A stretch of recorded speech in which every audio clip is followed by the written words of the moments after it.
இந்த வீட்டுல ஒண்ணுமே கிடையாது.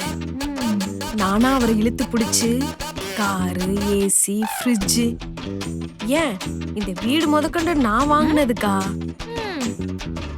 நான் வந்ததுக்கு அப்புறம் தான் அவருக்கு ராசியே. இவ வந்துதான் மச்சான் நாசமா போச்சு. அப்படியா? ரூபாய் கூட கடன் வாங்காம வந்துன்னு வந்தடா.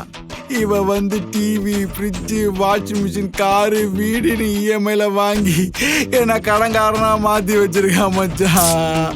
வெக்கத்தை விட்டு சொல்லணும்டா, போடவே ஒரே ஒரு ஜட்டி தாண்டா இருக்கு, அது ஓட்ட ஜட்டி மச்சான். நான் மட்டும் சும்மா இல்லடி, மத்த மருமக மாதிரி புருஷனை அம்மா கிட்ட எல்லாம் பிரிச்சு கொண்டு போல. என் மாமியார என் சொந்த அம்மா மாதிரி தான் பாத்துட்டு இருக்கேன்.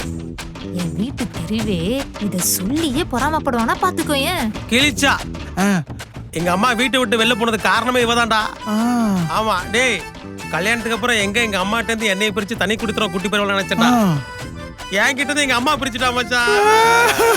அம்மா போன வருஷம் ஒரு பர்த்டேக்கு PS5 வாங்கி கொடுத்து சர்ப்ரைஸ் பண்ணாங்கக்கா. வெறும் அட்டடாபா மச்சான், உள்ள ஒண்ணுமே இல்லடா. வெறும் அட்டை பெட்டியாடா. அதுவும் ரீல்ஸ் முடிஞ்சோன்னா கடைக்காரன் கிட்ட திருப்பி போய் கொடுத்துட்டாடா. அவங்க சொந்தக்காரங்க எங்க சொந்தக்காரங்க வித்தியாசமே பார்க்க மாட்டேன். யாரு வந்தாலும் உடம்பு சரியில்லைன்னு உள்ள போய் படுத்துக்குவா மச்சான். சொந்தக்காரங்களுக்கு காப்பி தண்ணி போறதுல இருந்து கேப் புக் பண்ற வரைக்கும் எல்லா வேலையும் நான் தான் மச்சான் செய்யணும். அவளை பாடுறா கூட உரிமை இல்லையாடா.